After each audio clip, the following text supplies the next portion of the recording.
Hello guys, welcome back to my channel. This is new video guys. ఇది మీకు నేను salt రెస్టారెంట్లో ఉన్న చీజ్ బాల్స్ రివ్యూ ఇవ్వలేదు కాబట్టి చీజ్ బాల్స్ రివ్యూ ఇద్దాం అనుకుంటున్నాం.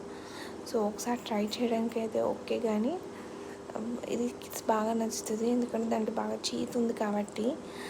తిని చూసాక ఎలా ఉందంటే it's good, not super and bad. సాస్తో ముంచుకుని తింటే చాలా బాగుందండి. మైనస్ సాస్ 5/5 ఇవ్వచ్చు. కిడ్స్ బాగా నచ్చుతుంది. If you like the video please like, share and comment. ఇది ట్రై చేయండి వన్స్, మీకు నచ్చుతుంది. Bye guys. మీకు ఈ ఫుడ్ బ్లాగ్ నచ్చితే కామెంట్ చేయండి కన్ఫామ్గా. Bye guys, take care, bye bye.